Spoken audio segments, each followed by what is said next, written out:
नमस्कार, live India की खास पेशकश भारत की बात में आपका स्वागत है। मैं हूं आपके साथ काजल मेहता। आज भारत की बात में उन मुद्दों पर चर्चा होगी जिन मुद्दों से झारखंड की राजनीति जो है, झारखंड की राजनीति में सरगर्मी तेज है। उन मुद्दों पर बातें होंगी जहां चुनाव को लेकर के चारों तरफ सारी पार्टियां अपने प्रचार और प्रसार में लगी हुई है। वहीं छठे चरण के मतदान को लेकर के, चुनाव को लेकर के अब जो है प्रचार प्रसार थम चुका है। ऐसी कई मुद्दों पर बातचीत होगी। चलिए शुरुआत करते हैं झारखंड के मुद्दे से, जहां झारखंड सरकार में मंत्री आलमगीर आलम के बाद अब ईडी का कहर दो अन्य मंत्रियों पर पड़ रहा है। बता दें कि कृषि मंत्री बादल पत्रलेख और खेल मंत्री हफीजुल हसन पर ईडी का कहर बरसने वाला है। समन जारी कर दिया गया है। अच्छा, शुरू करते हैं कि आखिर ये दास्तान जो है दो अन्य मंत्रियों तक कैसे पहुंची। इसी के साथ बता दें, इससे पहले जो है टेंडर कमीशन मामले में मंत्री आलमगीर आलम को जो ईडी ने समन भेजकर पूछताछ किया और पूछताछ के बाद उन्हें जो है गिरफ्तार किया गया, और जिसके बाद फिर ईडी के रिमांड में मंत्री आलमगीर आलम है।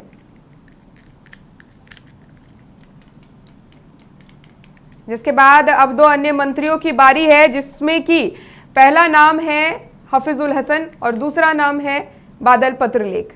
ये दोनों ही मंत्री झारखंड राज्य के मंत्री हैं, सरकार में मंत्री हैं, और दोनों ही मंत्रियों पर ईडी के ओर से जो है अब कहर बरसाया जा रहा है। अब इसी में आज ही उन दोनों को समन जारी किया गया है। चुनावी प्रचार प्रसार के बीच में इस तरीके से समन का जारी किया जाना, ईडी जिस तरीके से समन जारी कर रही है और जिस तरीके से झारखंड की राजनीति में उलटफेर देखने को मिल रहा है, कहीं ना कहीं इन सारी चीज़ों का असर लोकसभा चुनाव में भारी तरीके से पड़ने वाला है।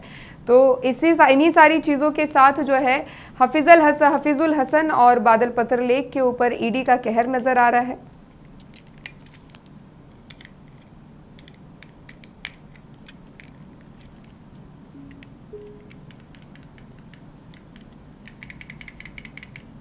कई सारी चीजों को लेकर के ईडी की जो है कार्रवाई जारी है और जांच ईडी की एक लंबे समय से चली आ रही है। मालूम हो कि एक समय पे पूजा सिंघल जो है, आईएएस पूजा सिंघल पर भी ईडी का कहर बरसा था, और जिसके बाद से सवालों के घेरे में कई आईएएस और आईपीएस ऑफिसर्स रहे। इसी के साथ जो है पूजा सिंघल के बाद कई नेताओं का भी नाम सामने आया। हालांकि अभी झारखंड के पूर्व मुख्यमंत्री हेमंत सोरेन सलाखों के पीछे हैं, जो है मनी लॉन्ड्रिंग मामले में और जमीन मामले में। इसी के साथ साथ झारखंड के कई ऐसे जो हैं इंडिया गठबंधन के नेता नजर आ रहे हैं इन सारी चीज़ों के घेरे में। अब जानेंगे आलमगीर आलम के बारे, माफ कीजिएगा, जानेंगे मंत्री हफीजुल हसन के बारे में और साथ ही साथ मंत्री बादल पत्रलेख के बारे में। शुरुआत करते हैं, झारखंड में इन दिनों ईडी की कार्रवाई ताबड़तोड़ चल रही है। आलमगीर आलम के बाद अब झारखंड सरकार के दो और मंत्री को ईडी ने समन भेजा। सूत्रों से मिली जानकारी के अनुसार झारखंड सरकार के मंत्री बादल पत्रलेख और हफीजुल हसन को समन भेजा गया है। समन भेजकर 25 मई को उन्हें पूछताछ के लिए ईडी के द्वारा जो है ईडी कार्यालय बुलाया गया है। बता दें कि बादल पत्रलेख झारखंड सरकार में वर्तमान में कृषि मंत्री हैं। वह जरमुंडी निर्वाचन क्षेत्र के वर्तमान विधायक हैं। वहीं हफीजुल हसन वर्तमान झारखंड सरकार में कैबिनेट मंत्री और मधुपुर झारखंड से विधायक है। तो इन्हीं दोनों पे जो ईडी का है कहर बरस रहा है। जानेंगे सबसे पहले हफीजुल हसन के बारे में। आखिर कौन है हफीजुल हसन और मंत्री का पद इन्हें मिला और ये मंत्री हैं, आखिर इन पे ईडी का कहर क्यों बरसना शुरू हुआ। शुरुआत करते हैं हफीजुल हसन से, जहां हफीजुल हसन झारखंड के राजनीति में काफी चर्चित नाम है। वह बिना विधायक बने भी मंत्री बन चुके थे। इनका नाम इसलिए सुर्खियों में भी रहता है कि हफीजुल हसन बिना विधायक बने मंत्री बन गए थे। बाद फरवरी 2021 में हफीजुल हसन ने मंत्री पद की शपथ ली थी। उस दौरान मुख्यमंत्री थे वो हेमंत सोरेन मुख्यमंत्री थे। जब हसन ने मंत्री पद की शपथ ली थी तब वह विधायक भी नहीं थे। दरअसल हफीजुल हसन हाजी हुसैन के बेटे हैं। वहीं जो हाजी हुसैन अंसारी शिबू सोरेन के काफ़ी करीबी माने जाते थे, और 2020 में हाजी हुसैन का निधन हो गया था, जिसके बाद उनकी जगह उनके बेटे हफीजुल हसन को मंत्री बनाया गया। बता दें कि हफीजुल हसन को अल्पसंख्यक कल्याण विभाग, निबंधन विभाग, पर्यटन, कला, संस्कृति, खेलकूद पर युवा विभाग मिला। वहीं बात बादल पत्रलेख की करें तो बादल पत्रलेख भारत के झारखंड राज्य की जरमुंडी सीट से इंडियन नेशनल कांग्रेस के विधायक हैं। 2014 के चुनावों में वे झारखंड मुक्ति मोर्चा के उम्मीदवार हरि नारायण राय को 2708 वोटों के अंतर से हराकर निर्वाचित हुए थे। तो इसी के साथ जो है दोनों ही मंत्रियों के बारे में हमने देखा, दोनों ही मंत्री झारखंड सरकार के मंत्री है, जहां एक और कृषि मंत्री तो वहीं दूसरी ओर खेल कूद मंत्री पर ईडी का कहर अब बरसना शुरू हुआ है। ऐसे में इससे पहले आपको याद हो कि मंत्री आलमगीर आलम पर भी जो है ईडी का कहर बरसा और उनसे एक लंबे पूछताछ के बाद उनके पीएस को गिरफ्तार करने के बाद और साथ ही साथ पीएस के जो पर्सनल सेक्रेटरी के जो नौकर थे जहांगीर, उन दोनों को गिरफ्तार करने के बाद और कैश बरामद होने के बाद आलमगीर आलम को भी गिरफ्तार किया गया और ईडी के रिमांड पे रखी गई। पहली रिमांड पूरी होने के बाद फिर से ईडी ने रिमांड की मांग की और जिसके बाद फिर से ईडी को 6 दिनों की रिमांड मिली और इन 6 दिनों की रिमांड में फिर से पूछताछ जारी है। और इसी के साथ इस मुद्दे पर कई तरह के राजनीतिक बयानबाजी हुई, राजनीतिक आरोप प्रत्यारोपणों का सिलसिला हुआ। आज समन जारी किए जाने के बाद देवघर में एक प्रेस कॉन्फ्रेंस के दौरान निशिकांत दुबे ने उनका भी आरोप लगा है कि मंत्री बादल पत्रलेख और हफीजुल हसन को ईडी ने समन तो भेजा है, लेकिन अब बादल पत्रलेख और हफीजुल की प्रतिक्रिया के बाद ही पता चलेगा कि आखिर सत्य क्या है। ये भारतीय जनता पार्टी से निशिकांत दुबे ने इस बयान को दिया है। देखिए इस बयान में और क्या कुछ कहा उन्होंने।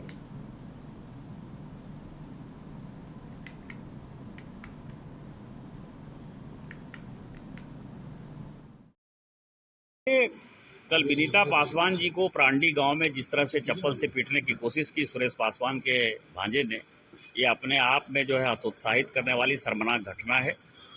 और जो मनीष शाह को बोड़ी चौक पर गुंडों ने पीटा, ये दोनों घटनाएं महागठबंधन की बौखलाहट दिखा रहा है। भारतीय जनता पार्टी के एक कार्यकर्ता के लिए मैं लड़ूंगा और सभी से मेरा आग्रह है कि शांति बनाए रखिए। बुलेट का जवाब जो है बैलेट से देना है, भारी मात्रा में वोट निकालना है और 4 तारीख के बाद महागठबंधन का अस्तित्व समाप्त हो जाएगा। इसी का इंतजार करें। विनीता पासवान कल देवीपुर में प्रांडी गई थी और उनके साथ सुरेश पासवान का जो भांजा है ब्रह्मदेव पासवान, उसने जो है गाली गलौज किया, चप्पल निकालकर जो है उसको पीटने की कोशिश हुई। आज सुबह मुझे पता चला, मैंने एसपी देवघर से बात की है और उसका एफआईआर दर्ज करा के अपराधी को जो है सलाखों के पीछे ले जाएंगे। जेल से लगातार भारतीय जनता पार्टी के लोगों को और भारतीय जनता पार्टी के बाहर के लोगों को लगातार धमकी दी जा रही है। लगातार चुनाव को प्रभावित करने के लिए जो है पूर्व मुख्यमंत्री जो जेल में बंद हैं और उनके जो गुर्गे जेल में बंद हैं, जिनका कि देवघर में इंटरेस्ट है, वो सभी लगातार संपर्क कर रहे हैं, पैसे भेज रहे हैं। और इसलिए मैंने कहा है कि सीबीआई और ईडी को, चूंकि ईडी के कस्टडी में है, जेल के सारे फोन को अपने कस्टडी में लेना चाहिए और जो फेस टाइम पर बातचीत हो रही है उसको टेप करना चाहिए। सभा को प्रभावित कर, क्योंकि मेरे कारण ही सारे अपराधी जेलों में सलाखों के पीछे हैं। सभी को पता है कि निशिकांत दुबे खत्म हो जाएगा तो खत्म हो जाएगा।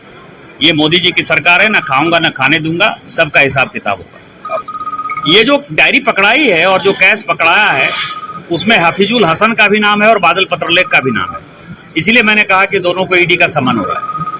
कल प्रियंका गांधी, देखिए बहन कल्पना सोरेन ने जो बातें मेरे ऊपर कही कि मैं बड़बोला हूं और महिला सम्मान नहीं, मैं आपको जानकारी दे दूं कि जिस महिला ने 2013 में हेमंत सोरेन जी के ऊपर बलात्कार का आरोप लगाया था, उसने फिर से आज से 15 दिन पहले एक केस एफआईआर कर दिया है कि इसने सचमुच बांद्रा के ताज होटल में मेरे साथ रेप किया था और इसका इन्वेस्टिगेशन होना चाहिए। और ये बहुत ही शर्मनाक और निंदनीय घटना है कि एक मुख्यमंत्री एक महिला का बॉम्बे के होटल में बलात्कार कर दे।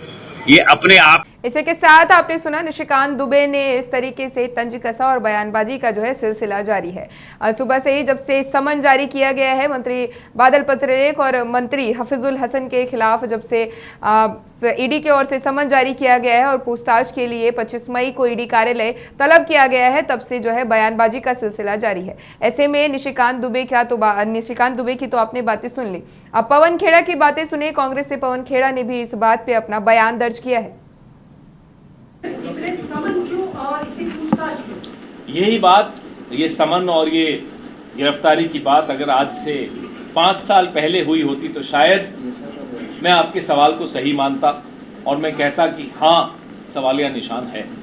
पिछले 10 साल में और विशेष तौर पे पिछले 5 साल में एजेंसीज को एक तरह से एनडीए गठबंधन का एक बड़ा सक्रिय सदस्य बना दिया गया है उसके बाद विश्वसनीयता एजेंसीज की लगभग समाप्त हो चुकी है। मुझे बताइए, हेमंत सोरेन जी तो गिरफ्तार होंगे, लेकिन हेमंता बिस्वा शर्मा मुख्यमंत्री बन जाएगा असम का, जिसके खिलाफ श्वेत पत्र जारी किया था भारतीय जनता पार्टी ने आज से 5-6 साल पहले, 7 साल पहले।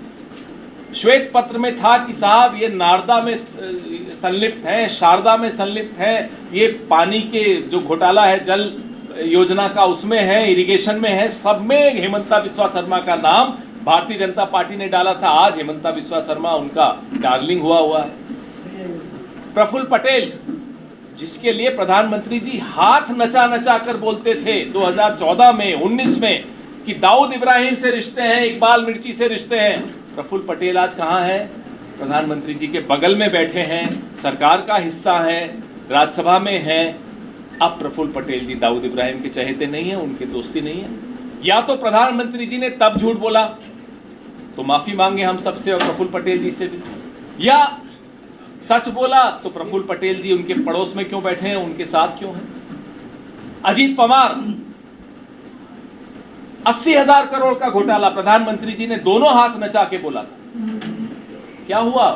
अब अजीत पवार उनके साथ हैं, उप मुख्यमंत्री हैं उसी सरकार के, जिसमें भाजपा भी है, और केस बंद हो गया, by the way, file close. Chhagan Bhujbal, कितने नाम गिनाऊं साहब।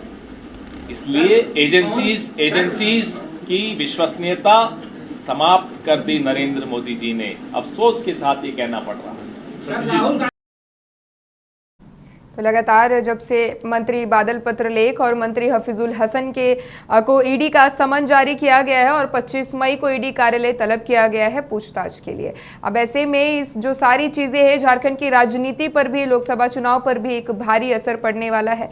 और इसी के साथ जो है, इसी मुद्दे पर अधिक चर्चा के लिए और अधिक जानकारी के लिए हमारे साथ वरिष्ठ सहयोगी जुड़ चुके हैं, हमारे वरिष्ठ सहयोगी अनिरुद्ध जुड़ चुके हैं हमारे साथ। रुख करते हैं उनका।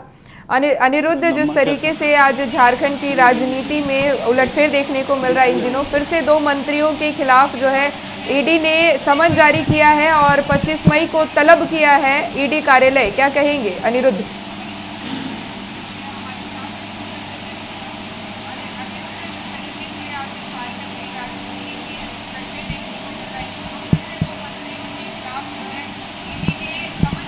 काजल, देखो क्या है कि सबसे अभी उनसे पूछताछ, मैंने मनीष जो आईएएस हैं, डॉक्टर मनीष, उनसे अभी पूछताछ होना बाकी है और तब तक 2 मंत्री को फिर ईडी ने नोटिस किया है। ये भी टेंडर कमीशन के ही मामले में हैं, यानी कि ईडी को शक है कि टेंडर कमीशन का जो घपला था वो अन्य विभाग में भी है। इनके पास, जिस मंत्री के पास ये जो हसन हैं, उनको सम्मन इसलिए जारी किया गया क्योंकि उनके पास निबंधन विभाग भी था। उनके पास 5 विभाग है उनके पास, तो उस विभाग में भी कई टेंडर हुए हैं और उस टेंडर घोटाले की बू जो है, इस जो कोड वाली सिस्टम जो है, जो ईडी परसों कोर्ट में जमा की है, वो कोड जो M for Manish, H for honourable minister, TC tender contractor और सी यानी कि वो जो इंजीनियर है वहाँ के, ये सारे जो कोड सिस्टम है, इस कोड सिस्टम का बड़ा खेल है। और हमें लगता है कि ये झारखंड सरकार के लिए, यानी जो चंपई सोरेन सरकार अभी वर्तमान में है, उसके लिए एक बहुत बड़ा झटका है। एक एक करके सभी जो है मंत्री इसके दायरे में आ रहे हैं और ये एक विभाग का नहीं है। आलमगीर आलम ने जो गया, जिस मामले में वो गए हैं जेल, और उसी की जो तार है, कहते हैं ना कि कड़ी से कड़ी जब जुड़ता है तो बहुत दूर तक वो कड़ी जुड़ते चला जाता है। तो झारखंड मंत्रालय में भी यही हो रहा है कि कड़ी दर कड़ी जो जुड़ते जुड़ते, ऐसा ना हो कि इस सरकार के लगभग मंत्री के पास ये कड़ी पहुंच जाए और उनके लिए एक भारी नुकसान होगा। और सबसे बड़ी बात है कि लोकसभा चुनाव है, 25 तारीख को रांची में चुनाव इलेक्शन होना है। और एक इसमें अहम बात यह है कि निशिकांत दुबे का एक बयान आया था और वो बयान में उन्होंने कहा है, वो सांसद हैं, वो उम्मीदवार भी हैं इस बार गोड्डा से, और उन्होंने कहा है कि 2 मंत्री जब हम बोलते हैं तो चुप रहते हैं, ऐसा उन्होंने एक बयान दिया है। और वो 2 मंत्री कौन हैं? वही ये 2 मंत्री हैं जो, और ये जो हसन हैं, ये बगैर विधायक बने झारखंड सरकार ने इनको मंत्री बनाया था, क्योंकि इनके पिताजी का देहांत 2020 में हुआ था और उसके बाद ये मंत्री 2021 में इन्हें बनाया गया था और उसके बाद ये विधायक का चुनाव लड़के जीत कर आए थे। और जो इनके पिताजी थे वो शिबू सोरेन के बहुत करीबी लोग हैं, यानी कहने का मतलब है कि इस तरीके से ईडी खंगाल रही है कि शिबू सोरेन के जो करीबी लोग हैं, जो करीबी मंत्री हैं, वहाँ ईडी को शक है कि पैसे का बंदर बांट हुआ है, यानी कोर्ट से जो पैसे उठे हैं वो अन्य जगह भी कहीं गए हैं। ये ईडी के पास जो है, हालांकि ईडी तो दावा कर रही है कि हमारे पास साक्ष्य है तभी हम सम्मन जारी करते हैं, लेकिन अब ईडी को ये दिखाना होगा कि M फॉर मनीष और H फॉर एनेबल मिनिस्टर, ये सब इनको जो है कोर्ट में साबित करना होगा। हालांकि ये तय है कि झारखंड के लिए, खासकर झारखंड मुक्ति मोर्चा और कांग्रेस के लिए एक बहुत बड़ा झटका है। काजल, अनिरुद्ध, लोकसभा चुनाव 2024 है, लोकतंत्र का महापर्व चल रहा है और ऐसे में इंडिया गठबंधन के मंत्रियों पर बारी दर बारी एक एक मंत्री के सामने ईडी का जो है एक चुनाव, ईडी का जो है एक चुनौतीपूर्ण रास्ता सामने आ रहा है, इस पे क्या कहेंगे अनिरुद्ध?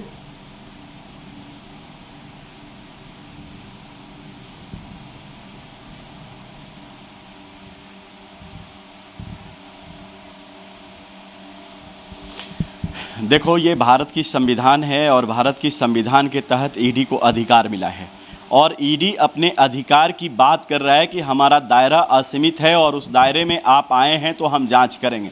चाहे लोकसभा का चुनाव हो, विधानसभा का चुनाव हो, किसी प्रकार का चुनाव हो, ऐसा कोई भी दायरा नहीं है कि हम लोकसभा चुनाव में वो जांच नहीं करेंगे, आपको सम्मन नहीं भेजेंगे, आपको नोटिस नहीं भेजेंगे, आपसे पूछताछ नहीं करेंगे, ऐसा कुछ नहीं है। और ईडी का जब गठन हो रहा था, यानी 2005 में जब ये PMLA जो कोर्ट और उनकी जो मैंने कहने का मतलब prevention of money laundering act का जब मैंने बनाई जा रही थी संसद में, तो कांग्रेस के लोग ही सरकार में थे। शिबू सोरेन भी थे उसमें, लालू प्रसाद यादव भी थे उसमें। इन लोगों को ये नहीं पता था कि इस एजेंसी को जो इतना हम भास्ट पावर दे रहे हैं, ये कभी न कभी उनके ऊपर भी उनका जो आँच है वो आएगा, और आ ही गया। तो ईडी को इसमें कुछ कहा नहीं जा सकता है कि ईडी को रोका नहीं जा सकता है। हाँ, ये बात है, सवाल उठेगी कि बीजेपी के द्वारा ये करवाया जा रहा है, और ये उठता भी है, हमेशा हर जगह उठता है कि बीजेपी ने ईडी से झारखंड में कार्रवाई करवाया, बीजेपी ने ईडी से बिहार में कार्रवाई कर रहे हैं, तो ये उठता है। और पता ही होगा बीजेपी के कई नेताओं का भी बयान है कि हम छोड़ेंगे नहीं भ्रष्टाचारियों को, लेकिन विपक्ष कहता है कि अगर बीजेपी के साथ मिल जाएं तो सारे वॉशिंग मशीन में धुल जाएंगे। तो ये आरोप प्रत्यारोप चलता रहेगा, लेकिन जो साक्ष्य ईडी दे रही है, अगर ये लोग ईमानदार हैं, अगर ये लोग चोरी नहीं किए हैं, अगर ये लोग कमीशन का खेल नहीं खेले हैं, तो इन्हें कोर्ट में प्रमाणित करना होगा और ईडी के पास भी प्रमाणित करे। खासकर जो मनीष हैं, मनीष तो IAS हैं, वो 2002 बैच के IAS हैं, UPSC टॉपर इंडिया के हैं, डॉक्टरेट की उपाधि उनके पास है। उनको कम से कम ये जो उनकी जो उन्हें जो सम्मन जारी किया गया है, जब वो ईडी के पास जाएंगे तो मैंने ये होना चाहिए, उन्हें पूरा साक्ष्य और तथ्य लेके ईडी के पास जाएं। वो ऐसा ना हो कि बस आधी अधूरी की M फॉर मनीष अगर वो कहते हैं तो M फॉर मनीष को काटना होगा, क्योंकि वो पढ़े लिखे व्यक्ति हैं, वो राष्ट्रपति अवार्डेड हैं, वो प्रधानमंत्री से अवार्ड मनरेगा में उनको मिल चुका है अच्छा काम करने के लिए। तो निश्चित तौर पे लोगों की उम्मीद है कि वो अच्छी तरह से और अच्छे कामों के लिए जो जाने जाते हैं वो ईडी के पास फेस करें। हालांकि कुछ जो वोटर्स हैं वो निश्चित तौर पे इससे प्रभावित भी होंगे और कुछ लोग इमोशनल वोट बैंक से जुड़ेंगे भी। हेमंत सोरेन के प्रति संवेदनाएं हैं और निश्चित तौर पे भारत, खासकर जो हिंदी भाषी क्षेत्र हैं, यानी बिहार की बात करें, झारखंड की बात करें, यूपी की बात करें, मध्य प्रदेश की बात करें, छत्तीसगढ़ तक की बात करें, यहाँ के लोग थोड़ा इमोशनल होते हैं। तो इमोशनल वोट तो उनका बढ़ेगा, लेकिन जो बुद्धिजीवी वर्ग का वोट है इंडिया गठबंधन के समर्थकों की बात करें तो उनका सवाल यही रहता है कि आखिर केंद्र सरकार की ओर से ये जो कहर बरपाया जा रहा है जांच एजेंसियों के द्वारा, ये चुनाव के समय ही क्यों? चुनाव से पहले भी तो इन सारी चीजों को निपटाया जा सकता था। अनिरुद्ध,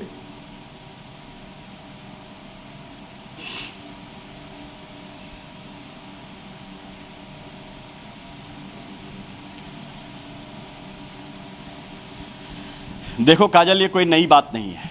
ये अगर हम 20 साल, 25 साल, 30 साल या आज़ादी के बाद से आज तक की बात करेंगे, हर लोगों जो भी विपक्ष में रहे हैं वो आरोप लगाते रहते हैं सत्ता पक्ष के ऊपर, CBI के ऊपर, केंद्रीय जो भी जांच एजेंसी है उसके ऊपर आरोप लगते रहते हैं। हम लोग जब सर्जिकल स्ट्राइक भारत की थी तो अरविंद केजरीवाल उसके साक्ष्य मांग रहे थे कि साक्ष्य दीजिए कि वहाँ सर्जिकल स्ट्राइक हुई कि नहीं हुई, हमारी सेना वहाँ गई कि नहीं गई। तो ये होता रहता है, ये कोई नई बात नहीं है। हाँ, ये कहा जा सकता है कि चुनाव का समय है और चुनाव के समय ऐसा करना कहीं ना कहीं ये माना जा रहा है कि आप उसको, उसके वोटर्स को या फिर उसको डैमेज करने की कोशिश कर रहे हैं। लेकिन अब तथ्य ये है, ईडी के पास ये तथ्य है कि हमने तो चुनाव से पहले ही हेमंत सोरेन को बुलाया था, कई बार 10 सम्मन में नहीं आए। अब उस समय चुनाव आ गया तो मैं क्या कर सकता हूँ। हालांकि ईडी ने सुप्रीम कोर्ट को भी कहा है कि हमारा जांच का जो दायरा है वो ये नहीं देखता है कि चुनाव है या फिर ये नहीं देखा जाता है कि उनको चुनाव प्रचार करना बहुत ज़रूरी है। ये मौलिक अधिकार किसी भी पार्टी का, किसी भी नेता को नहीं है कि हम चुनाव है तो प्रचार करेंगे, चुनाव है तो आप हम पर कार्रवाई नहीं कीजिए। अगर ये मौलिक अधिकार नहीं है तो फिर इसकी डिमांड नहीं कर सकते हैं। तो निश्चित तौर पर चुनाव में प्रचार करना, चुनाव में लोगों के बीच जाना, ये मौलिक अधिकार नहीं है। और मौलिक अधिकार अगर नहीं है तो फिर इस पर कोई बहुत सवाल जवाब नहीं हो सकता है। पॉलिटिकल सवाल हो सकते हैं, विपक्ष सवाल कर सकता है, सत्ता पक्ष जवाब दे सकता है, ये तो होते रहता है और आज ये ख़त्म भी नहीं होने वाला है, आने वाले समय में भी होगा। सीबीआई ने कई जांच आज भी सीबीआई की पेंडिंग है। जब कांग्रेस की सरकार थी उस समय भी सीबीआई जो है वो जाँच जो करती थी तो उस पर विपक्ष आरोप लगाते थे। ये बीजेपी थी, बीजेपी विपक्ष में थी, इन्होंने भी कई आरोप लगाए हैं। तो ये परंपरा है, ये चलते रहेगी। राजनीतिक पार्टियों का लोग लुभावने वादे, आरोप प्रत्यारोप, ये सब उनके लिए कोई एक है ना कि वो जो कहते हैं कि रेखा खींचा हुआ होता है कि इस रेखा को पार नहीं करना, इनके लिए कोई रेखा नहीं है। इनके लिए लक्ष्मण रेखा नाम की चीज़ ही नहीं है, कुछ भी कह सकते हैं। काजल, ये इतिहास गवाह है, अभी 10 साल से पहले की बात करें, एक भी सांसद विधायक को घोटाले में केस उन पर क्या कहते हैं, उन पे कोई भी जो है जजमेंट नहीं आया। जजमेंट का मतलब ये है कि वो सजायाफ्ता नहीं हुए, उन पे कार्रवाइयाँ नहीं हुई। एक से एक अपराधी किस्म के लोग थे, पॉलिटिकल लोग, उनको सज़ा नहीं हुई। और आज भी उदाहरण है। ये 10 वर्षों से, जब 2005 में जब थोड़ा सा ये पलटी राजनीति, कहने का मतलब है दल बदल कानून भी आ गया था उस समय। अपराधी किस्म के लोग यही राहुल गांधी हैं, जो कि मनमोहन सिंह के सरकार में कैबिनेट का प्रस्ताव फाड़ करके और 2 वर्ष कर दिए कि 2 वर्ष से अधिक अगर सजा है तो अब चुनाव नहीं लड़ सकते, और वो कानून बन गई। तो 2 वर्ष की भी जो है उसमें लालू प्रसाद यादव को सत्ता छोड़नी पड़ी थी, सांसद का सीट उनका गया। तो निश्चित तौर पे ये बदलाव जो है वो 15 वर्षों का ही बदलाव है, 10 वर्षों का ही कहें, 10 वर्षों का ही बदलाव है ये। और इसका नतीजा ये है कि सुप्रीम कोर्ट ने हर स्टेट में एक स्पेशल कोर्ट दे दिया कि विधायकों को जनप्रतिनिधि की सुनवाई इसी कोर्ट में होगी। और वो कोर्ट और उसकी जो जांच एजेंसी है इतनी वास्ट हो गई है जिसका अंदाज़ा शायद ये पॉलिटिकल लोग नहीं लगाए होंगे। अगर आज पॉलिटिकल लोगों का बस चले तो ईडी के अधिकार का आधा कटौती कर दे। वो हम ये कहते हैं बीजेपी भी उसमें सपोर्ट करेगी। अगर संसद में इस पर बहस हो कि ईडी को जो इतना पावर दिया गया है इसमें कटौती की जाए तो बीजेपी भी साथ साथ सहयोग करेगी। ये राजनीति लोगों का तकाजा यही होता है। उनके ऊपर कोई आंच नहीं आनी चाहिए, उनके ऊपर कोई जांच नहीं होनी चाहिए। वो जहां से चंदा पैसा लेते हैं उनकी इंक्वायरी नहीं होनी चाहिए। वो जनता को जानना नहीं है कि हमारे पॉलिटिकल पार्टी को कितना पैसा मिला है। ये सब बस अपने लिए, अगर उनका आज वेतन बढ़ाना है तुरंत पार्लियामेंट में बहस होगी और सारे लोग सपोर्ट कर देंगे। ये दुर्भाग्य है भारत की राजनीति का। हालांकि राजनीति करवट ली है, अच्छे लोग आ रहे हैं, पढ़े लिखे लोग राजनीति में आ रहे हैं। और काजल, 10 वर्षों के बाद की जो राजनीति होगी ना, निश्चित तौर पर ये जो घिसी पिटी कहा जाए जो राजनीति चल रही है अभी, एक आरोप दूसरे पर, दूसरा आरोप तीसरे पर, बाबूजी हैं तो उनके बेटे भी रहेंगे, बेटे हैं तो उनके पोते भी रहेंगे, ये सब आने वाले समय में ख़त्म हो जाएगा। क्योंकि अब नए जनरेशन के लोग आ रहे हैं और राजनीति से वो प्रेरित भी हो रहे हैं। होता क्या था पहले कि एक बच्चे जब पढ़ते थे तो उनके पिताजी समझाते थे डॉक्टर बनना, इंजीनियर बनना, लेकिन राजनीति कभी नहीं बनना क्योंकि ये सबसे गंदी चीज़ है, ये सबसे खराब चीज़ है। काजल, ये समझने की बात है, अगर राजनीति में अच्छे लोग नहीं आएंगे तो बुरे लोग आएंगे ही। देश का लोकतंत्र है, देश की लोकतंत्र तो चलना ही चाहिए ना। लोकतंत्र सबसे वास्ट है हमारे यहाँ, विश्व का सबसे मजबूत लोकतंत्र है। तो उसमें बुरे लोग आ रहे थे और बुरे लोग आने का नतीजा है कि ये सारे लोग आ गए, जिसमें कि कई ऐसे लोग हैं जिनको सही से पढ़ने लिखने नहीं आता है। तो निश्चित तौर पे इस पे राजनीति बदली है, आरोप प्रत्यारोप लगती रहेगी, लेकिन ईडी जो है वो अपनी जांच अपने हिसाब से करेगी। अगर आपके पास प्रमाण है तो आप साबित कीजिए, आप पर कार्रवाई नहीं होगी, ये एजेंसी का गारंटी है। और सुप्रीम कोर्ट में भी हेमंत सोरेन के बेल के खिलाफ जब वो सुप्रीम कोर्ट में लड़ाई लड़ रही थी तो वहाँ भी ईडी कहा है कि हमारे पास साक्ष्य है, हमारे पास, हम पेश करेंगे कोर्ट में, इन्हें जमानत अरविंद केजरीवाल के नाम पर नहीं मिलना चाहिए। क्योंकि ये कार्रवाई इलेक्शन से पहले हो गई थी, 10 नोटिस दिए, इन्होंने नहीं आया, और हमारे पास साक्ष्य है लगभग 3000 करोड़ का घोटाला हेमंत सोरेन मैंने ज़मीन के मामले में हुआ। कोर्ट ने बात तो सुननी होगी ना, कोर्ट को किसी भी जांच एजेंसी की है, अगर वो साक्ष्य देता है, अगर वो प्रमाणित करने में कह रहा है कि हम सफल होंगे, तब बात सुननी होगी। लेकिन झारखंड के लिए एक बहुत ही, झारखंड में जो पार्टियां हैं, खासकर झारखंड मुक्ति मोर्चा और कांग्रेस तो सपोर्टर है, कांग्रेस का बहुत बड़ा अस्तित्व नहीं है। कांग्रेस है बहती गंगा में हाथ डुबो देना है, बहती गंगा में कहीं घुस जाना, कोई पार्टी आगे बढ़ रही है उसमें शामिल हो जाना। बिहार में 2020 में तेजस्वी को कौन हरा दिया? कांग्रेस नहीं हरा दिया। अगर कांग्रेस को 80 सीट नहीं मिला होता तो तेजस्वी की सरकार बिहार में होती। लेकिन हम 80 सीट लेंगे, हम 80 सीट लेंगे, जीते हैं। आप 20 सीट भी सही से नहीं जीत पाए। उससे बढ़िया माले थी, माले ने 27-28 सीट जीता, जिसको कम सीटें मिली थी। तो कांग्रेस का ये पुराना आदत है, क्योंकि कांग्रेस में अब लीडर अच्छे नहीं बचे हैं। अच्छे लीडर जो है ना वो, और वैसे लीडर कोई नहीं है जो मोदी के सामने इक्वल खड़ा हो। हम बार बार कह रहे हैं कि मोदी के सामने इक्वल नेता लाएं विपक्ष, उनको वोट मिलेगा, उनको जनता का समर्थन मिलेगा।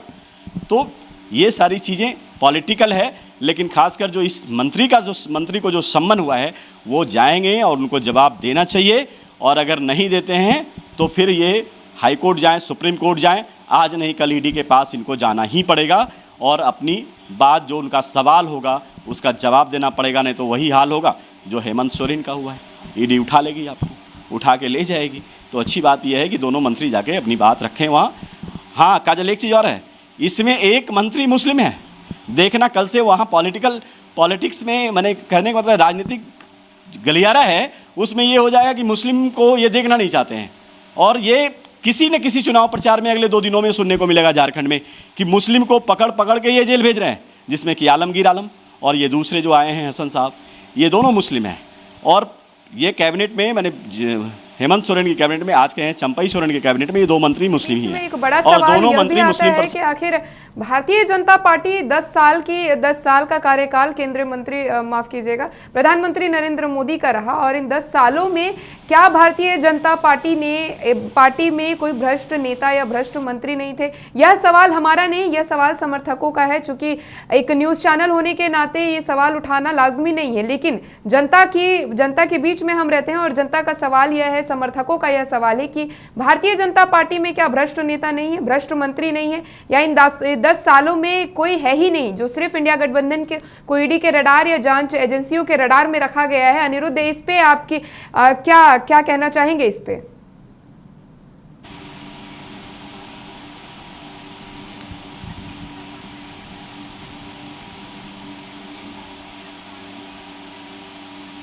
निश्चित तौर पे सवाल उठेंगे कि बीजेपी के कोई नेता, कोई मंत्री, कोई विधायक, कोई सांसद भ्रष्ट हैं या नहीं। भ्रष्ट अगर हैं भी, अगर गिना जाए तो कई लोग ऐसे हैं जिन पर कि अगर कार्रवाई किया जाए, अगर उन पर थोड़ा ध्यान दिया जाए, उनके बारे में जांच किया जाए, तो निश्चित तौर पे ये मामले आएंगे। ऐसा नहीं कि बीजेपी दूध के धुले हुए हैं।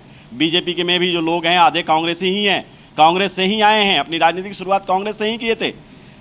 तो ये सत्य है, उसमें भी हैं। लेकिन इसमें विपक्ष मजबूत नहीं है, नहीं तो वो लोग भी जेल जाते, उन लोगों पर भी कार्रवाई होती। क्यों नहीं विपक्ष पूरे तथ्य के साथ आते हैं? ये बिहार में हमें याद है कि लालू प्रसाद यादव के खिलाफ सुशील कुमार मोदी ने प्रत्येक दिन प्रेस कॉन्फ्रेंस करना शुरू कर दिया है, जो विपक्ष के नेता, और पूरे साक्ष्य के साथ कि ये जमीन यहाँ से आया, ये जमीन यहाँ से आया, ये जमीन ये डोनेट किया गया, ये जमीन इन्होंने डोनेट किया, ये कम दाम में हुआ, और इनको जिन लोगों ने जमीन डोनेट किया उनके बाल बच्चे रेलवे में नौकरी कर रही है। तो जहाँ तथ्य है, जहाँ साक्ष्य है, उसको ये भारत की न्यायपालिका या भारत की कोई भी जांच एजेंसी हो, चाहे किसी भी पार्टी का वो नेता हो, उस पर कार्रवाई तय है।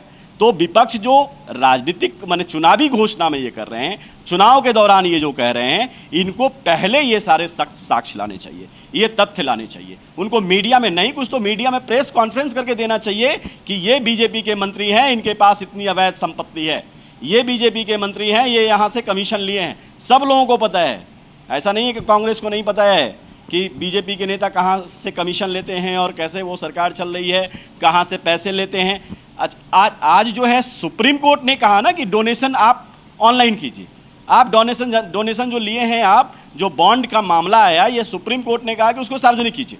आम आदमी किसी ने ये सवाल उठाया था, ये याचिका लाई थी सुप्रीम कोर्ट में। ये कांग्रेस पार्टी नहीं लाई थी, क्योंकि कांग्रेस पार्टी ने भी ले रखी है। ठीक है, बीजेपी ने 2800 करोड़ ली तो इन्होंने 200 करोड़ रुपया ली।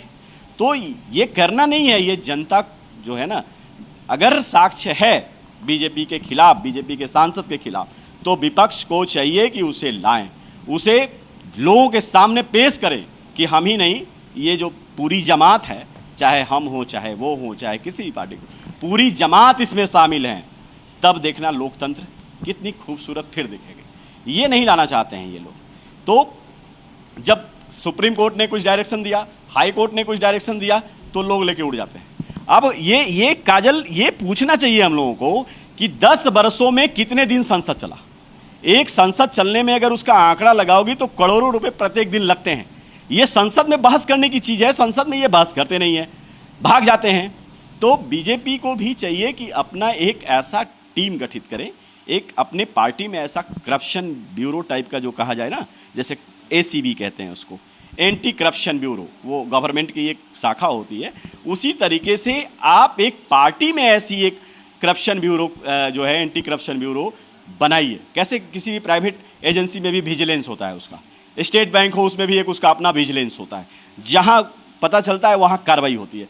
उसी तरीके से अगर पार्टी अपने आप को कहती है कि हमारा दामन साफ है, तो आप हर पार्टी को अपने पार्टी में ही एक किसी नेता को, किसी विद्वान आदमी को, किसी रिटायर्ड IAS अधिकारी को, किसी रिटायर्ड IPS अधिकारी को वो बजाबता पार्टी में नियुक्त करें और एंटी करप्शन ब्यूरो टाइप का एक जांच का जो है ना गठन करना चाहिए, और वो अपने पार्टी के लोगों पर जिस पे दाग लगता हो उसको वो उठा के लाए।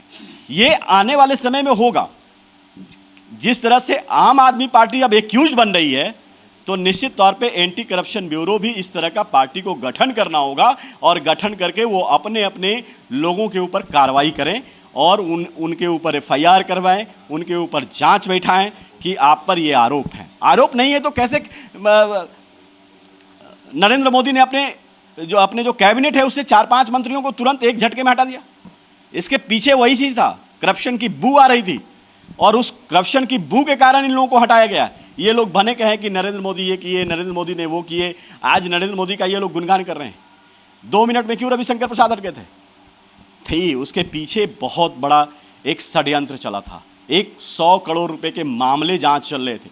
ये चीजें हैं। तो कहने का मतलब है कि ठीक है, वो सामने नहीं आया, वो पर्दे के पीछे से ही रह गया, लेकिन मंत्री या प्रधानमंत्री या बीजेपी के अध्यक्ष इस बात को बताना चाहिए कि उनको क्यों हटाया गया। तो वहाँ सीधे एक लाइन में कह के हट जाते हैं ये लोग कि ये नरेंद्र मोदी का फैसला है, ये प्रधानमंत्री का फैसला है, उनके कैबिनेट में कौन रहेंगे नहीं रहेंगे। लेकिन अगर सही तरीके से जांच किया जाए तो बीजेपी में भी लगभग आधे से अधिक लोग इस कमीशन खोरी के खेल में, जहाँ सरकार है, हम बिहार की बात करेंगे, बिहार में आज सरकार में है ना, वो यहाँ कमीशन खोरी नहीं चल रही है।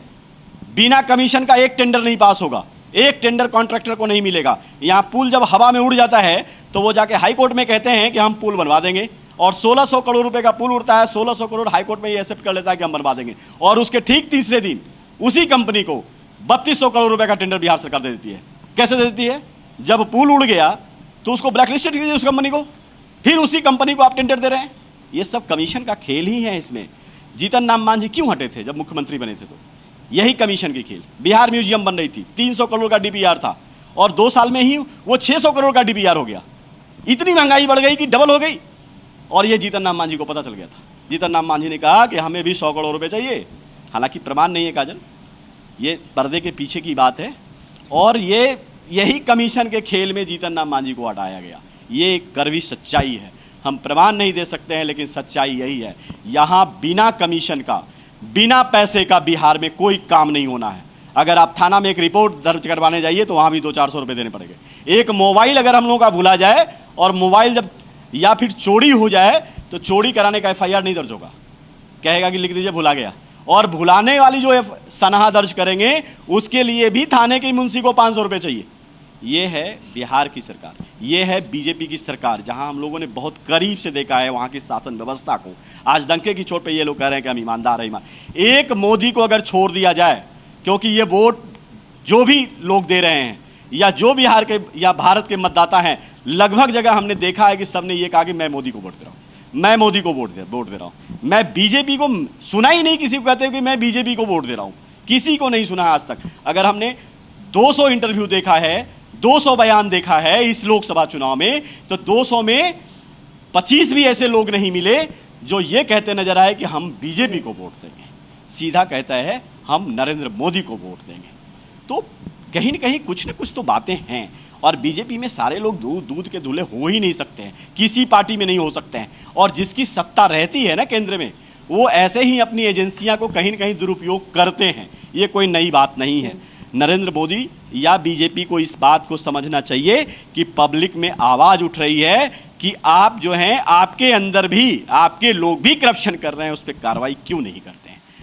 तो ये उनको समझना चाहिए। ठीक है, कोई हम नहीं लिख के दे रहा है, कोई साक्ष्य नहीं दे रहा है, कोई विपक्ष बता नहीं रहा है, तो क्या आपको नहीं लग रहा है कि हमारी जहां सरकार है वहां भ्रष्टाचार व्याप्त है? नहीं लग रहा है। यही बीजेपी जब अभी विपक्ष में थी बिहार में, तो इनके बाद भ्रष्टाचार के एक पुलिंदा था कि आरजेडी ने ये किया, जेडीयू ने किया, इसके मंत्री नहीं सुनते हैं, ये दारू कैसे आ जाती है बिहार में, ये बॉर्डर से कैसे पार करके आ जाता है, ये ट्रक के ट्रक कैसे पकड़ा रहे हैं। आज नहीं पकड़ा रहे हैं, पकड़ा रहे हैं आज भी, लेकिन आज जो है ये तो सरकार में है।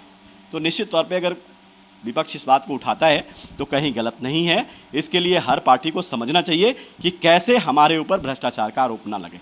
लेकिन ये भी सच है काजल कि अगर भ्रष्टाचार का आरोप ना लगे तो इन लोगों का बोरिया बिस्तर बंद हो जाएगा, ये लोग चुनाव नहीं लड़ेंगे। क्योंकि चुनाव लड़ते हैं सिर्फ अपने 3 पीढ़ी को माने पैसा अगर नहीं कमाए तो 3 पीढ़ी का वो चलते रहे, खाना पीना रहना सहना आलीशान बंगला, ये सारे लोगों के लिए चुनाव लड़ते हैं। देश सेवा के लिए कौन लड़ते हैं चुनाव? आजकल कोई नहीं लड़ रहे हैं। सिर्फ देश सेवा एक नाम का है, पब्लिक को बेवकूफ़ बनाइए, ये इनका काम है।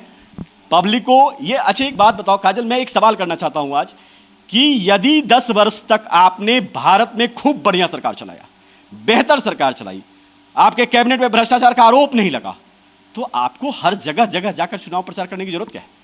आप एक बार टीवी के सामने आइए, एक बार प्रेस कॉन्फ्रेंस कीजिए, कहिए अगर 10 साल से आप खुश हैं मेरे शासन से तो आप हमें वोट दीजिए, अन्यथा जिसको देना है दे दीजिए।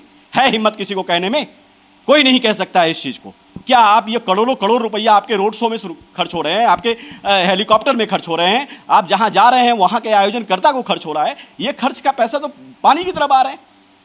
आने वाले समय में ये सब पर भी बैन लगना चाहिए। आप काम कीजिए, आप इतना संचार का साधन है, इतना संचार का, पहले के जमाने में कह सकते थे कि संचार का साधन नहीं है, कैसे कहेंगे? लाइन नहीं रहती है तो लोग टीवी कैसे देखेंगे? अब एक रिक्शा चलाने वाले, एक सब्जी चलाने वाले के पास मोबाइल है और एंड्रॉइड फोन है, यूपीआई से लोग पेमेंट लेते हैं। तो ये करना चाहिए कि भाई हमने 10 साल सरकार चलाया, 10 साल अगर आपको बेहतर लगा, हमने ये काम किया, अगर 10 साल जो है हमारी शासन व्यवस्था बेहतर रही तो आप हमें चुनाव कीजिए, हमें वोट दीजिए। हर जो कैंडिडेट है वो भी कहे ना आधा घंटा किसी मीडिया हाउस में आके कि हम ये चीज़ कर रहे हैं, दूरदर्शन पे ही आगे कहे ना, कहें इस चीज़ को। और अगर हमारी काम हमारे ये पसंद है तो आप हमें वोट दीजिए, अन्यथा जिसको देना है दे दीजिए। नहीं कहेंगे, कोई नहीं कहेंगे, क्योंकि ये लोग काम से ज़्यादा पब्लिक को बेवकूफ़ बनाने का काम करते हैं।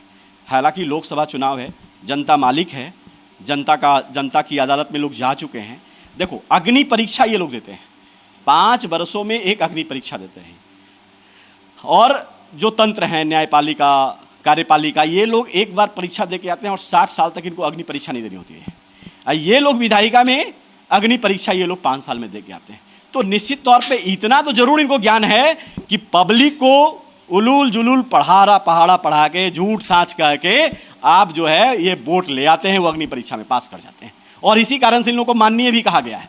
जनता ने मान लिया कि चलो भाई तू 5 साल के लिए और करो, तो माननीय भी इसीलिए कहा जाता है। तो राजनीति का स्वरूप बदलना चाहिए। हालांकि जिस मैटर पे हम लोग थे उस मैटर में यह है कि बीजेपी के लोग भी दूध के दूल्हे नहीं हैं। ये आरोप पहले से भी लगता आ रहा है, लग भी रहा है और आगे भी लगेगा अगर ये राजनीतिक पार्टी नहीं सोचना है। लेकिन ये जो मुद्दा था जिसपे कि भारतीय जनता पार्टी के जो नेता हैं, मंत्री हैं, क्या वो भ्रष्ट नहीं है? जाहिर सी बात है कि अगर जांच किया जाए और जांच एजेंसियों को इनके पीछे लगाया जाए तो कहीं ना कहीं भ्रष्टाचार तो निकलेगा ही। धन्यवाद अनिरुद्ध हमारे साथ जुड़ने के लिए और इन सारे मुद्दों पर चर्चा करने के लिए। तो आपने देखा हमारे साथ हमारे वरिष्ठ सहयोगी अनिरुद्ध जुड़े थे जिन्होंने इन सारी मुद्दों पर चर्चाएं की। और जहां हफीजुल हसन और मंत्री बादल पत्रलेख को लेकर के जो है झारखंड में राजनीतिक जो है काफ़ी ज़्यादा सरगर्मी तेज़ है। और ऐसे में ये देखने वाली बात होगी कि इन लोगों के ऊपर जो ईडी का कहर है, इसका असर लोकसभा चुनाव 2024 पर कितना पड़ता है। आगे बढ़ेंगे आगे, लेकिन फिलहाल वक्त हो चला है छोटे से ब्रेक का।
लोकतंत्र के महापर्व में मैंने निभाई अपनी जिम्मेदारी। अब आपकी बारी। पहले करे मतदान, फिर करे जलपान। अपनी इस ताकत का इस्तेमाल कर देश में बनाए मजबूत सरकार। मैंने किया वोट, क्या आपने किया? लोकतंत्र को करे मजबूत। जरूर करें वोट। आप भी जरूर करें वोट।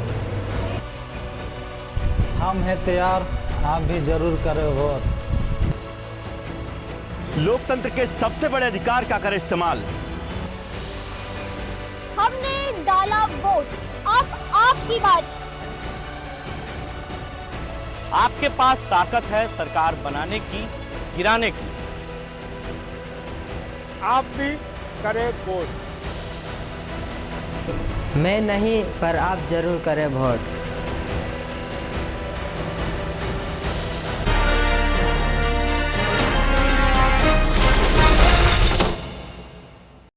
एक बार फिर से स्वागत है आपका ब्रेक के बाद। और अब भारत की बात के अगले मुद्दे की ओर रुख करते हैं, जहां लोकसभा चुनाव के 5 चरण बीत चुके हैं और अब ये छठा चरण है और छठे चरण को लेकर के भी तैयारियां जो है वो जोरों पर है।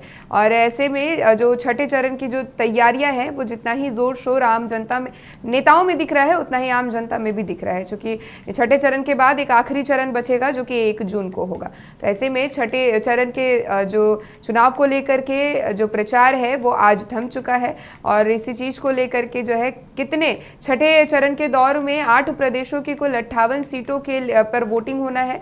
वहीं 25 मई को छठे चरण का चुनाव होगा, जिसके लिए चुनावी प्रचार प्रसार आज जो है वो ठहर चुका है। ऐसे में छठे चरण में जहां सबसे ज्यादा लोकसभा सीटें हैं जिस राज्य के, वो है उत्तर प्रदेश के सबसे ज्यादा लोकसभा सीटों पर जो है मतदान होने हैं। वहीं छठे चरण में बिहार की 8 सीटों पर मतदान होने हैं और वहीं पश्चिम बंगाल की भी 8 सीटों पर मतदान होने हैं।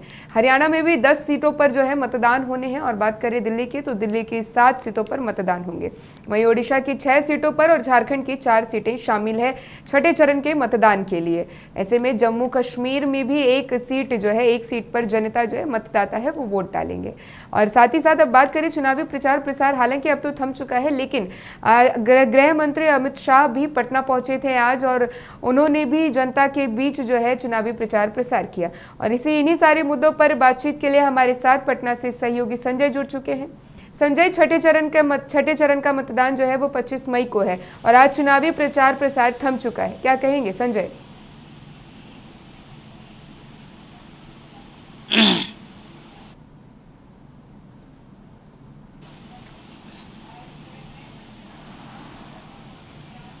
हाँ बिल्कुल, देखिए काजल, जिस तरीके से चुनाव प्रचार हुआ और आज अंतिम दिन था चुनाव प्रचार का, क्योंकि छठे चरण का मतदान 25 मई को होने हैं, जिस पे 8 सीटें बिहार में शामिल है।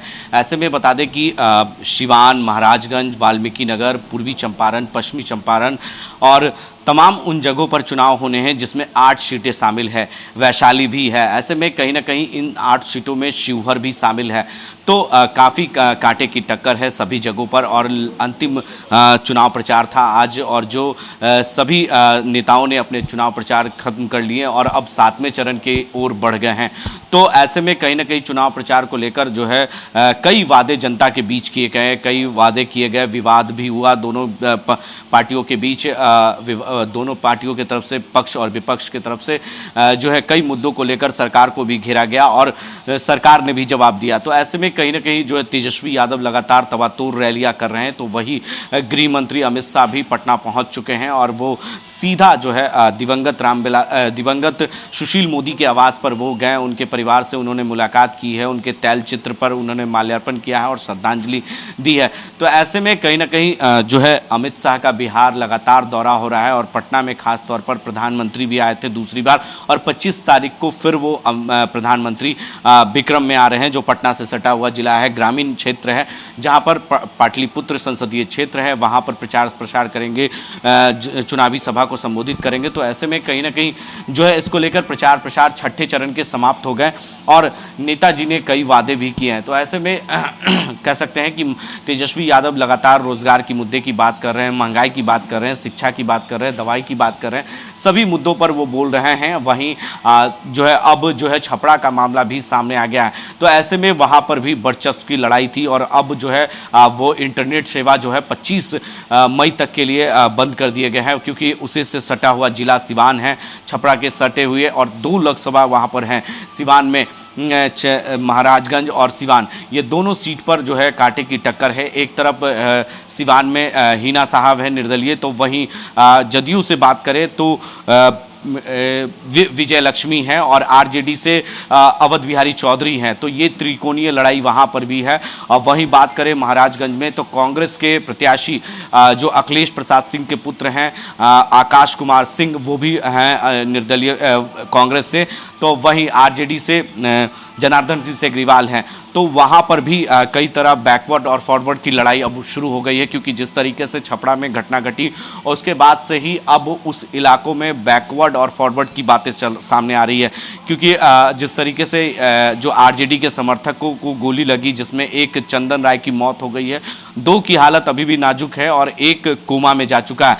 तो ऐसे में इसको लेकर लगातार आज जो है रावड़ी आवास पर भी एसआईटी की टीम पहुंची थी, जहां पर काफ़ी देर तक रोहिणी आचार्य का इंतजार किया गया, लेकिन रोहिणी आचार्य जो है थी अपनी बड़ी बहन के लिए चुनाव प्रचार के लिए निकल चुकी थी पाटलिपुत्र में, तो इसी वजह से उनसे पूछताछ नहीं हुई। इसमें नॉन बेलेबल वारंट भी जारी किया गया है, जो इसमें उन्हें बेल भी नहीं मिल सकता है। ऐसे में भोला यादव पर भी गंभीर आरोप लगे हैं छपरा में कि जो लालू यादव के अंगरक्षक हैं, तेजस्वी यादव के अंगरक्षक हैं, जो राबड़ी देवी के अंगरक्षक हैं, उनका गलत उपयोग किया गया है, उनका बॉडीगार्ड जो है भोला यादव ने इस्तेमाल किया है, रोहिणी आचार्य ने इस्तेमाल किया है चुनाव प्रचार के दौरान। तो इन सभी का आरोप को लेकर एसआईटी की टीम गठित की गई, जिसकी टीम आज राबड़ी आवास पर पहुंची थी। काफ़ी देर तक जो है वहां के सुरक्षा कर्मियों से उन्होंने बातचीत की है एसआईटी की टीम, और जांच करने के लिए उनके आवास पहुंची थी, लेकिन उनके घर पर राबड़ी आवास पर कोई नहीं था, क्योंकि सभी लोग चुनाव प्रचार में व्यस्त हैं, चाहे वो तेजस्वी यादव हो, राबड़ी देवी हो, लालू यादव हो, चाहे तेज प्रताप यादव हो, मीशा भारती हो, रोहिणी आचार्य हो, सभी लोग चुनाव प्रचार में व्यस्त हैं, क्योंकि पाटलिपुत्र संसदीय क्षेत्र में चुनाव प्रचार है और मीशा भारती वहां से प्रत्याशी है तीसरी बार, तो ऐसे में 2 बार उन्हें हार का सामना करना पड़ा। तो अब छठे चरण की प्रचार थम गए। अब 25 तारीख को मतदान होने हैं, जब ईवीएम का बटन दबेगा उस दिन ये तय हो जाएगा कि आखिर जो वोटर्स हैं, जो मतदाता हैं, वो किस ओर हैं, आखिर वो बीजेपी की तरफ हैं या इंडिया गठबंधन की तरफ हैं, किन मुद्दों पर वो मतदान कर रहे हैं। क्योंकि जिस तरीके से इस बार का चुनाव काफ़ी स्थानीय मुद्दा देखने को मिला है, लोग प्रधानमंत्री को ज़रूर पसंद कर रहे हैं, लेकिन कहीं ना कहीं प्रत्याशी से नाराज़ हैं, और इसका जिक्र हमने पहले चरण से ही लगातार जिक्र कर रहे हैं, 5वें चरण तक हमने जिक्र किया। छठे चरण में भी हम महाराजगंज गए थे, सिवान में भी गए थे, वहाँ की जनता ने भी कहा कि हम प्रधानमंत्री को देख रहे हैं, नरेंद्र मोदी को देख रहे हैं, क्योंकि नरेंद्र मोदी के चेहरे के सामने दूसरा चेहरा कोई नज़र नहीं आ रहा है विपक्ष के सामने। क्योंकि लगातार जिस तरीके से सत्ता पक्ष के लोग सवाल उठाते हैं कि बारात तो तैयार है, लेकिन दुल्हा कौन है उनके पार्टी में, आखिर दुल्हा कौन है? क्या राहुल गांधी ही प्रधानमंत्री के उम्मीदवार हैं? क्या राहुल गांधी ही प्रधानमंत्री के प्रत्याशी के तौर पर चुनाव लड़ रहे हैं? ये अभी तक स्पष्ट नहीं हुआ है, क्योंकि इंडिया गठबंधन में करीबन 26 से 27 दल शामिल हुए थे और नीतीश कुमार ने ही इसकी शुरुआत और नींव पटना से रखी थी, लेकिन धीरे धीरे जो है सभी लोग टूटते चले गए। ममता बनर्जी अलग हो गई और अरविंद केजरीवाल भी पंजाब में अलग चुनाव लड़ रहे हैं, भले दिल्ली में साथ हैं लेकिन पंजाब में वो अलग चुनाव लड़ रहे हैं। कई राज्यों में जो है घटक दल के अंदर कुछ खास नहीं है कांग्रेस से। कांग्रेस कहीं ना कहीं तीसरे पैदान पर है, और जो रीजनल पार्टियां हैं, जो क्षेत्रीय पार्टियां हैं, वो पहले पैदान पर है बीजेपी के साथ। चाहे बिहार में ही आप देख लें तो पहले पैदान पर अगर कोई टक्कर दे रहा है तो वो है तेजस्वी यादव, लालू यादव की पार्टी आरजेडी।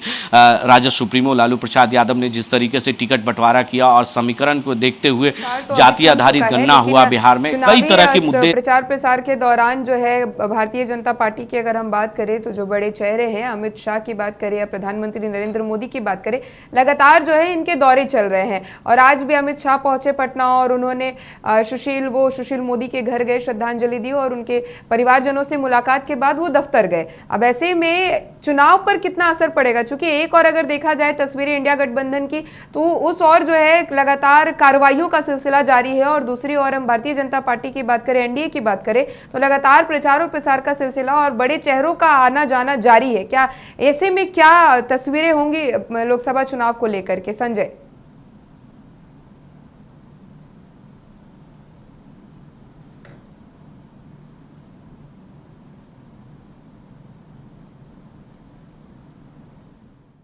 देखिए, बिहार की समीकरण की बात करें काजल, तो बिहार में 2020 का खेल चल रहा है। इस बात का अंदाजा हो चुका है एनडीए को और देश के प्रधानमंत्री नरेंद्र मोदी को अंदाजा हो चुका है कि बिहार में कुछ अच्छी सीटें नहीं आ रही है।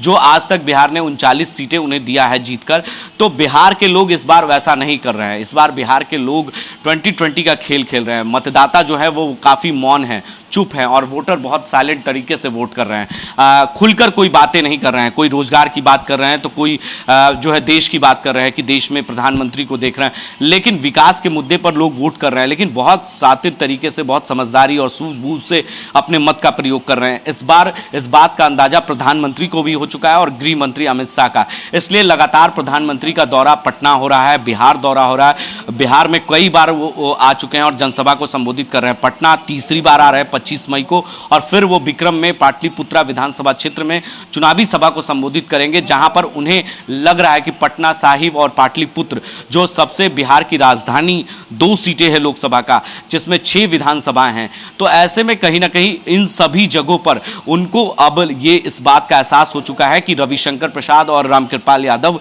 का विरोध भी हो रहा है। सबसे ज्यादा अगर देखा जाए तो पटना साहिब में रविशंकर प्रसाद का विरोध हो रहा है। आज भी कुमरार में ही रविशंकर प्रसाद को काले झंडे दिखाए गए। उनकी जो रैली वाला जो रथ है, जो चुनाव प्रचार की गाड़ियां हैं, उन्हें काले झंडे दिखाए गए हैं। जो बीजेपी के कार्यकर्ता थे उन्हें काले झंडे दिखाए गए हैं। कई जगहों पर बैकुंठपुर इलाका है, पटना सिटी का इलाका है बैकुंठपुर, उस इलाकों में छतों से, घर के छतों से काले झंडे दिखाए जा रहे हैं। रविशंकर प्रसाद के जब रोड शो हो रहे हैं उस दौरान भी काले झंडे दिखाए जा रहे हैं। तो इस बात का अंदाजा प्रधानमंत्री को हो चुका है, इसलिए प्रधानमंत्री लगातार आ रहे हैं। गृह मंत्री अमित शाह भी आ रहे हैं और 2 दिवसीय उनका दौरा है। अमित शाह 2 दिनों तक पटना में रहेंगे। आज और कल उनका आरा में भी सभा है और जहानाबाद में भी सभा है, जहां पर जदयू के प्रत्याशी प्रत्याशी के लिए वोट मांगेंगे। तो वहीं आरके सिन्हा जो आरा से प्रत्याशी हैं, तीसरी बार चुनावी मैदान में है आरके सिंह, तो ऐसे में कहीं ना कहीं उनके लिए चुनावी सभा करेंगे। तो प्रधानमंत्री और गृह मंत्री का आना बिहार में और उसके बाद प्रधानमंत्री का रुकना राजभवन में, कहीं ना कहीं कई नेताओं को उन्होंने फटकार भी लगाई है। ये गोपनीय तरीके से जो सूत्रों के हवाले से हमारे पास खबर है कि प्रधानमंत्री ने अपने बीजेपी के कई बड़े नेताओं को फटकार भी लगाई है कि आखिर ये स्थिति क्यों बन गई बिहार में, ऐसी स्थितियां क्यों हो रही हैं उत्पन्न, आखिर इसके पीछे की वजह क्या है, आखिर मुझे ही क्यों आना पड़ रहा है। ये सारे चीज प्रधानमंत्री राजभवन से ही कंट्रोल करने में लगे हैं। तो बहुत सारे चीजें हैं जो पर्दे के पीछे चल रहा है, कैमरे के पीछे चल रहा है, जो मीडिया के सामने खुलकर बातें नहीं आ रही है। लेकिन बिहार में 2020 का खेल चल रहा है और तेजस्वी जिस तरीके से ओवर कॉन्फिडेंस है उनका, और वो जिन मुद्दों को लेकर जनता के बीच जा रहे हैं उस मुद्दों पर वो खुलकर बोल रहे हैं। आज ही जिस तरीके से तेजस्वी यादव का ट्वीट आता है और बयान आता है कि चिराग पासवान को उन्होंने हार का बधाई भी दे दिया है, उन्हें हार की जो बधाई है वो दे दिया है, लेकिन ये दावा कैसे, जब 4 जून के नतीजे आएंगे तभी कर सकते हैं। लेकिन वो जिस तरीके से मौखिक तरीके से ये बात मीडिया में खुलकर कर रहे हैं, तो कहीं ना कहीं उनका कॉन्फिडेंस लेवल बढ़ा हुआ है। और इस बात का अंदाजा कब होता है, जब 5वें चरण के मतदान हुए हैं, उससे अंदाजा लग गया है कि पहले, दूसरे, तीसरे, चौथे और 5वें चरण, अब 6ठे चरण का मतदान देख लें। जनता का रुख क्या है। जनता इस बार बहुत बड़ी समझदारी से वोट कर रही है, बहुत सूझबूझ और समझदारी से मतदान कर रही है। आखिर वो जो कह रही है वो कर नहीं रही है, आखिर वो करना क्या चाह रहे हैं। मतदाता बहुत साइलेंट हैं और बहुत ही समझदारी तरीके से वोट कर रहे हैं। तो इस बार का जो समीकरण है बहुत ही समझना मुश्किल हो गया है। मीडिया हो चाहे नेता हो, सभी को समझना होगा। जब 4 जून को जब नतीजे, उसके पहले एग्जिट पोल आएंगे, उससे साफ जाहिर हो जाएगा। लेकिन जो हमारे एग्जिट पोल बता रहे हैं उसमें आरजेडी इंडिया गठबंधन को कम से कम बिहार में 10 सीटें मिलेंगी और 30 सीट जो है एनडीए के पाले में जाएगा, एनडीए के खाते में जाएगा। और ये जब हम लगातार जनता के बीच जा रहे हैं, पब्लिक रिएक्शन कर रहे हैं, पब्लिकों से बात कर रहे हैं, जनता के ओपिनियन ले रहे हैं, इससे साफ 25 मई को सुबह 7 बजे से ही मतदान जारी हो जाएगा, जिसे लेकर के अब जो है प्रचार प्रसार का सिलसिला बंद हो गया है और लगातार जो है जिन जिन लोकसभा सीटों पे मतदान होना है उन सीटों पर प्रचार प्रसार का सिलसिला बंद हो चुका है। धन्यवाद संजय हमारे साथ जुड़ने के लिए और इन सारे मुद्दों पर चर्चा करने के लिए। तो ये सारी जो चीज़ें थी, चुनाव को लेकर के तैयारियां जोरों पर है और सुरक्षा व्यवस्था पर भी हमने बातचीत की, जहां सुरक्षा व्यवस्था की भी तैयारियां जो है वो जोरों से की गई है। तो भारत की बात के इन दोनों मुद्दों में आज हमने देखा कि किस तरीके से झारखंड की राजनीति और बिहार की राजनीति और साथ ही साथ छठे चरण के मतदान पर चर्चाएं की। कल फिर से ऐसे ही भारत की बात में एक नए मुद्दे और एक तड़कते मुद्दे के साथ फिर आप लोगों से मुलाकात होगी। फिलहाल दीजिए इजाजत, लेकिन कल फिर से इंतजार कीजिएगा और हमारे साथ जुड़े रहिए। नमस्कार।